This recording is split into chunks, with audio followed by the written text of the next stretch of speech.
नमस्कार। कोरोना से जुड़े इस खास शो अफवाह बनाम हकीकत में आपका स्वागत है। इस शो के जरिए हमारी कोशिश है कि आप तक कोरोना से जुड़ी सही और सटीक जानकारी पहुंचे। देश विदेश के जाने माने एक्सपर्ट्स को बुलाते हैं जो ये बताते हैं कि कैसे इस महामारी से निपटा जा सकता है। तो जुड़े रहिए हमारे साथ। मैं हूं अदिति राजपूत। सबसे पहले शुरुआत कर रहे हैं टॉप स्टोरी से। देश में कोरोना अब बेकाबू हो चुका है। 2020 में किसी ने सोचा नहीं था कि एक साल गुजरने के बाद 2021 में दूसरी लहर में हमारा देश और देश के लोग इस हाल में होंगे। आंकड़े साफ जाहिर कर रहे हैं कि स्थिति अभी काबू में नहीं है। अगर आपको कुछ आंकड़ों के जरिए हम बताने की कोशिश करें तो 1 से 25 अप्रैल के बीच 29,843 लोगों ने अपनी जान गंवाई है, यानी कि करीब 30,000 मौतें। 15 से 31 मार्च के बीच 3,861 लोगों की मौत हुई थी और 15 मार्च से कोरोना के जो मामले हैं उनमें तेजी शुरू हुई है। लेकिन 1 अप्रैल से 25 अप्रैल के बीच में जिस तरह से लोगों की जानें गई हैं वो परेशान करने वाला है। और लेकिन अभी भी क्या अब भी सामुदायिक संक्रमण नहीं है, ये सवाल जरूर उठाया जा रहा है। और अब ये सवाल पैदा हो रहा है कि क्या देश में लॉकडाउन लगाने के अलावा कोई और विकल्प बचा है। इसके अलावा national centre for disease control ने बताया कि जीनोम सीक्वेंसिंग के बाद ये सामने आया है कि यूके स्ट्रेन है जो दिल्ली में कहर बरपा रहा है। जो यूके स्ट्रेन मार्च के पहले हफ्ते में 28% था, वो आखिरी हफ्ते में 50% तक पहुंच गया। इस सब पर चर्चा करने के लिए हमारे साथ खास मेहमान जुड़ रहे हैं। डॉक्टर विक्रम तलावलीकर हैं, एसोसिएट स्पेशलिस्ट हैं इन रिप्रोडक्टिव मेडिसिन में, यूनिवर्सिटी कॉलेज हॉस्पिटल लंदन से हमारे साथ जुड़ रहे हैं। डॉक्टर एम वली हैं, कंसल्टेंट हैं सर गंगाराम अस्पताल दिल्ली से। और डॉक्टर हेमंत देशमुख हैं, डीन है किंग एडवर्ड मेमोरियल अस्पताल मुंबई से हमारे साथ जुड़ रहे हैं। डॉक्टर विक्रम, सबसे पहले मैं आप ही के पास आना चाहूंगी। आप लंदन से जुड़ रहे हैं। जिस तरह से यूके स्ट्रेन जनवरी में जो स्थिति आप लोगों ने देखी थी, आप लोग इस स्थिति से गुजर चुके हैं जिससे भारत इस वक्त गुजर रहा है, लेकिन शायद भारत की स्थिति ज्यादा खराब है। किस तरह से वहां पर आप देख रहे थे ये जो यूके वाला स्ट्रेन है, किस तरह से ये ज्यादा तेजी से फैलता है, ये ज्यादा परेशान करता है, क्योंकि बहुत ज्यादा अब लोगों को ऑक्सीजन की जरूरत पड़ रही है। धन्यवाद अदिति जी। ये बात सही है कि ये स्ट्रेन ज्यादा फैलता है, करीब 60 से 70% ज्यादा फैलता है। और इसीलिए जनवरी फरवरी में जहाँ पे बहुत ही केसेस बढ़ रहे थे, डेथ्स बढ़ रहे थे, तो ये इंडिया में भी वही सिचुएशन अभी हो रही है। ऐसा लगता है कि यूके स्ट्रेन प्रीडोमिनेंट स्ट्रेन है, सबसे ज्यादा फैल रहा है। तो क्योंकि ये ज्यादा फैलता है, ज्यादा लोगों को परेशान करता है, अफेक्ट करता है। आप हेल्थ सिस्टम पे प्रेशर देख रहे हैं अभी, बहुत से ज्यादा लोग हॉस्पिटल्स में पहुंच रहे हैं और सीवियर इलनेस, डेथ्स के केसेस भी बढ़ रहे हैं।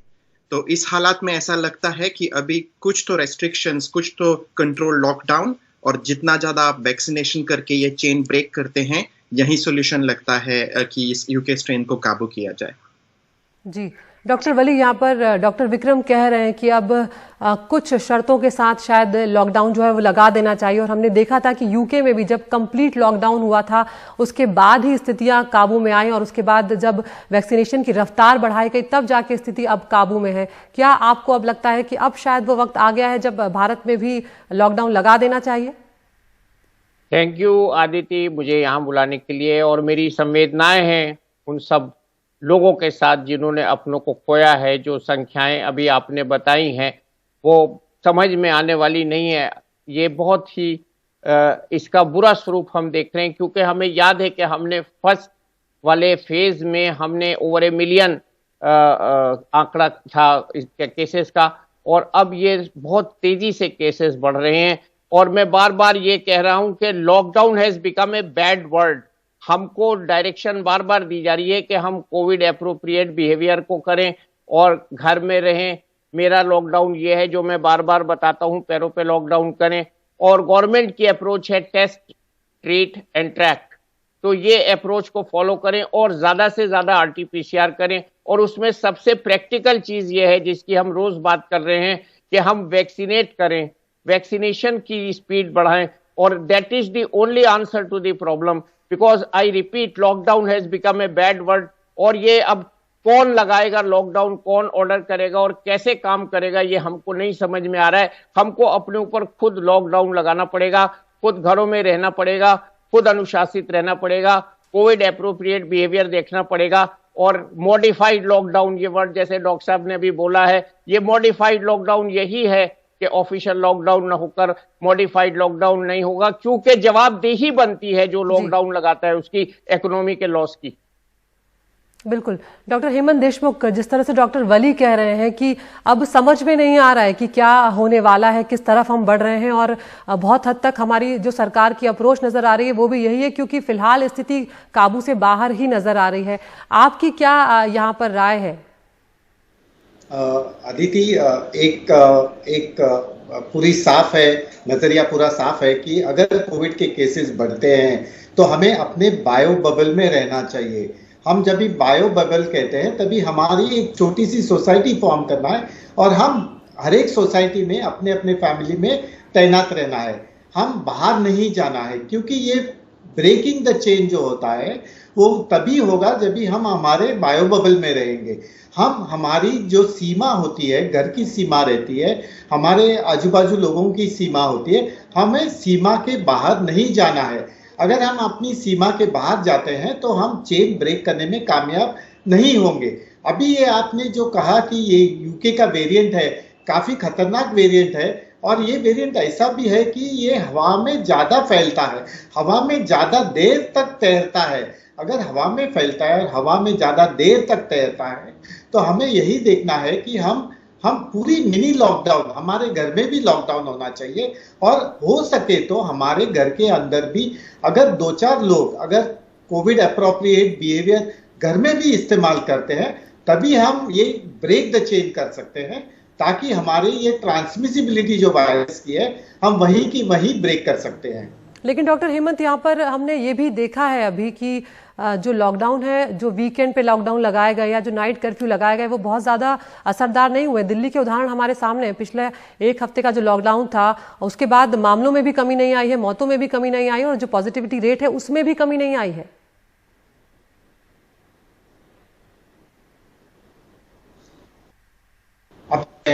लगभग 3 या 4 हफ्ते के पहले की केसेस हैं जो 6 दिन घर में रहते हैं, ट्रीटमेंट लेते हैं, और जब उनकी ऑक्सीजन सैचुरेशन SpO2 लेवल कम हो जाती है, ऑक्सीजन की मात्रा कम हो जाती है, तभी आप आईसीयू बेड के लिए भागते रहते हो। तो ये 2 और 3 हफ्ते के पहले के केसेस है।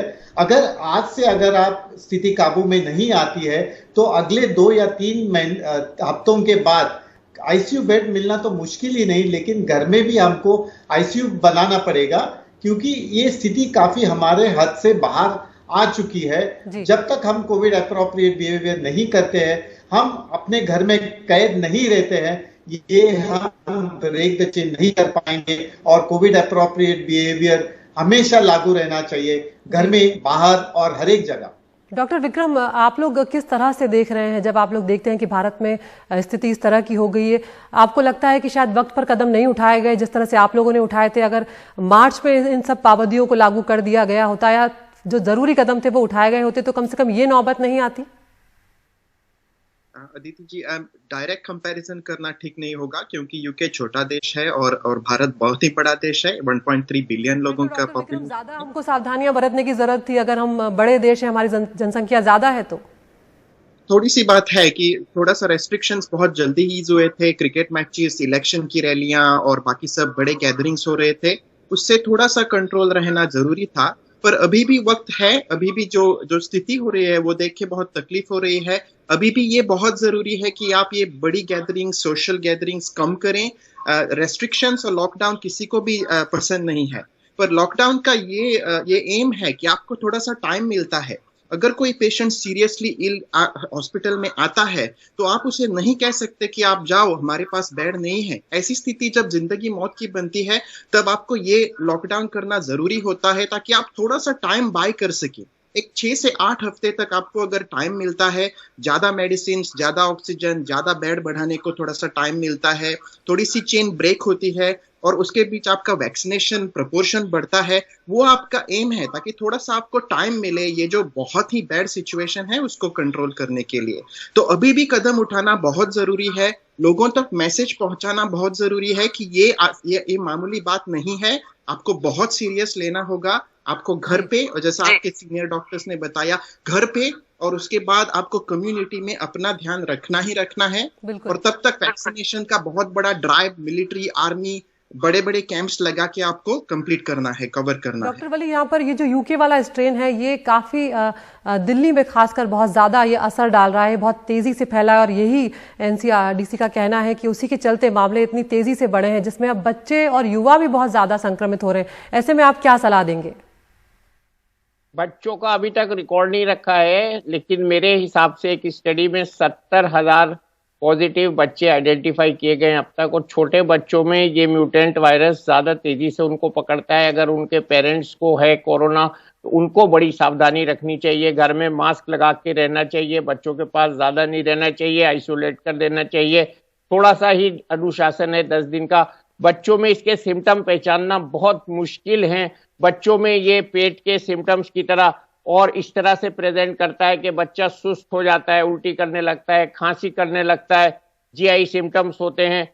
और बच्चे ये नहीं बता पाते कि उनको टेस्ट और स्मेल नहीं आ रहा है, बच्चे कुछ बता नहीं पाते, बच्चों को बुखार का भी पता नहीं लगता, ज्यादातर जीआई सिम्टम्स होते हैं जी। और बच्चों में एक सावधानी जरूर रखनी चाहिए कि लेबोरेटरीज को स्टडी करनी चाहिए कि उनकी रेक्टल स्वाब ले। बच्चों का ये फेरिंग्स में भी नहीं मिलता है और बहुत जल्दी बच्चों के लीवर पे और किडनी पे डैमेज कर देता है। इसको हम मल्टी सिस्टम सिंड्रोम कहते हैं, MICS, multi system inflammatory syndrome, जैसे एडल्ट्स में होता है इसी तरह से ये होता है। और बच्चे, बहुत छोटी सी जान होती है बच्चों की, इसलिए हमको अपने बच्चों को और एडल्ट्स को बचा के रखना है। फिर मैं वहीं आ जाऊंगा कि वार फुटिंग पे वैक्सीनेशन करना है, ऐसी खबरों पे मत ध्यान दीजिए कि हमारे पास।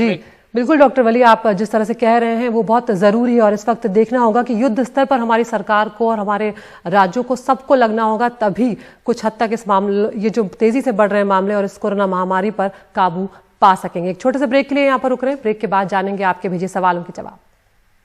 और ब्रेक के बाद एक बार फिर आपका स्वागत है और अब वक्त हो गया है आपके सवालों के जवाब देने का। हमारे साथ डॉक्टर M वली जुड़े हुए हैं, कंसल्टेंट हैं सर गंगाराम अस्पताल के। डॉक्टर साहब, एक बार फिर से आपका स्वागत है। पहला सवाल आशिमू कस्तूरी पूछेंगे नोएडा से। नमस्कार, मैं आशिमू नोएडा से। क्या कोरोना वायरस का नया म्यूटेंट हवा के जरिए भी फैल रहा है? क्या हमें अब घर में मास्क पहनना जरूरी है?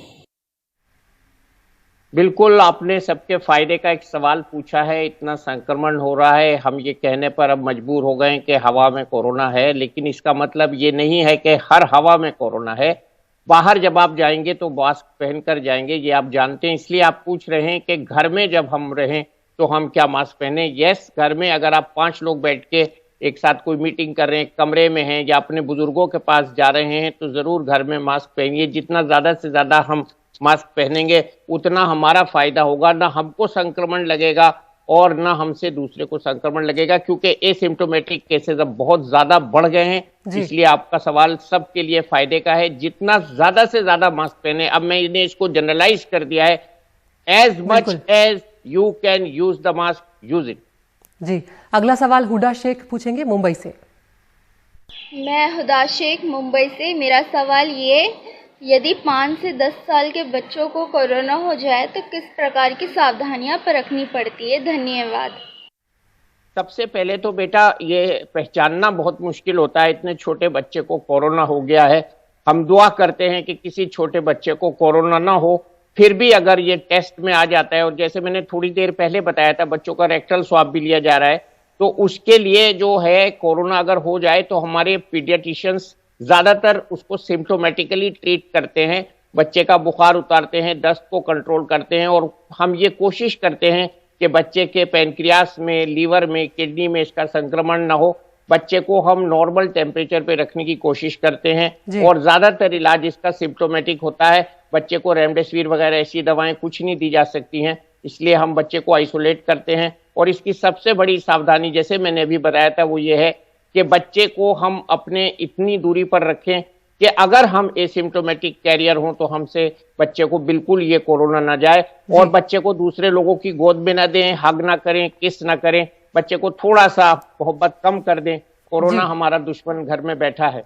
बिल्कुल बहुत शुक्रिया डॉक्टर वली आपका इन तमाम जानकारियों के लिए। उम्मीद करते हैं कि ये जानकारी दर्शकों के काम आएगी। तो इस वक्त जो स्थिति, हम यही दुआ करते हैं कि किसी को भी कोरोना ना हो, और अगर हो तो कम से कम अस्पताल जाने की नौबत ना आए। और उसके लिए ज़रूरी है कि आप मास्क अपना हटने ना दें जब भी आप अपने घरों से बाहर निकल रहे हो। और अगर आप घर में ज़्यादा भीड़ के साथ है तो घर में भी आप मास्क लगाएं, कम से कम उस भीड़ के सामने वो ज़रूरी होगा। या फिर आप अपने को जल्द से जल्द वैक्सीन लगाएं।